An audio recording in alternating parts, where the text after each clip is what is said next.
ನಿಮ್ಮ ಹತ್ರ BPL ration card ಇತ್ತು ಅಂದ್ರೆ 5 ಲಕ್ಷ ಉಚಿತ ಚಿಕಿತ್ಸೆಗೆ ಸರ್ಕಾರ ಕೊಡ್ತಾ ಇದೆ. ಅದಕ್ಕೆ ಬೇಕಾಗಿರೋದು ಆಯುಷ್ಮಾನ್ ಕಾರ್ಡ್ ಅನ್ನ ನಿಮ್ಮ ಮೊಬೈಲ್ ಅಲ್ಲಿ ಹೇಗೆ ಪಡೆಯೋದು ಅಂತ ಹೇಳ್ತಾ ಇದೀನಿ. ಕ್ರೋಮ್ ಬ್ರೌಸರ್ಗೆ ಹೋಗಿ beneficiary.nh.government.in ಅಂತ ಟೈಪ್ ಮಾಡಿದ ತಕ್ಷಣ ಈ ತರ ಪೇಜ್ ಓಪನ್ ಆಗುತ್ತೆ. ಇಲ್ಲಿ ಬೆನಿಫಿಷಿಯರಿ ಆಪರೇಟರ್ 2 ಆಪ್ಷನ್ ಶೋ ಆಗ್ತಾ ಇದೆ.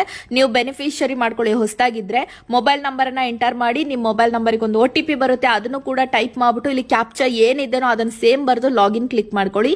ಈ ತರ ಪೇಜ್ ಅಲ್ಲಿ ನಿಮ್ಮ ರಾಜ್ಯ ಯಾವುದು, ನಂತರ ಸ್ಕೀಮ್ ಅಂತ ಎರಡನೇ ಆಪ್ಷನ್ ತೋರಿಸ್ತಾ ಇರುತ್ತೆ. ಅಲ್ಲಿ ಬಂದ್ಬಿಟ್ಟು ಕುಟುಂಬನೇ ಮಾಡ್ಕೊಳ್ಳಿ, ಮಾಡಿದ್ರೆ ಮಾತ್ರ ಎಲ್ರದ್ದು ಶೋ ಆಗೋದು. ನಂತರ ನಿಮ್ ಡಿಸ್ಟ್ರಿಕ್ಟ್ ಇಲ್ಲಿ ಸೆಲೆಕ್ಟ್ ಥ್ರೂ ಆಧಾರ್ ನಂಬರ್ ಅನ್ನ ಮಾಡ್ಕೊಳ್ಳಿ. ಆಧಾರ್ ನಂಬರ್ ಅನ್ನ ಮಾಡಿದ ತಕ್ಷಣ ನಿಮ್ಮ ಆಧಾರ್ ಕಾರ್ಡ್ ನಂಬರ್ ಅನ್ನೇ ಕೇಳುತ್ತೆ. ಅದು ಸರ್ಚ್ ಮಾಡಿದ ತಕ್ಷಣ ಇಲ್ಲಿ ನಿಮ್ಮ ಆಧಾರ್ ಕಾರ್ಡ್ ನಂಬರ್ ಅನ್ನ ಮಾಡಿ, ಇಲ್ಲಿ ಸರ್ಚ್ ಆಪ್ಷನ್ ಇದೆಲ್ಲ ಬ್ಲೂ ಕಲರ್, ಅದನ್ನ ಎಂಟರ್ ಮಾಡ್ಕೊಳ್ಳಿ.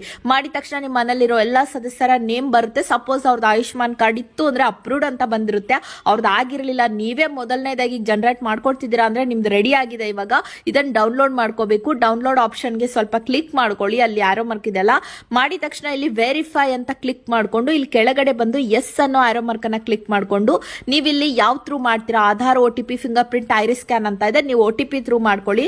ಸೊ OTP ನ ಎಂಟರ್ ಮಾಡಿದ ತಕ್ಷಣ 2 OTP ಬರುತ್ತೆ. ಒಂದು beneficiary Aadhaar OTP, beneficiary mobile OTP ಅಂತ. ಮಿಸ್ ಮಾಡ್ಕೊಂಡು ಅದ್ಲು ಬದಲು ಹಾಕ್ಬೇಡಿ, ಕರೆಕ್ಟ್ ಆಗಿ ಹಾಕ್ಬಿಟ್ಟು ಮಾಡಿದ ತಕ್ಷಣ ನಿಮ್ ನೇಮ್ ಕಾಣುತ್ತೆ. ಡೌನ್ಲೋಡ್ ಮಾಡ್ಕೊಳ್ಳಿ, ಅಥವಾ ನೀವು ಅದನ್ನ ಪ್ರಿಂಟ್ ಔಟ್ ಕೂಡ ತಗೋಬಹುದಾಗಿರುತ್ತೆ. ಡ್ರೈವ್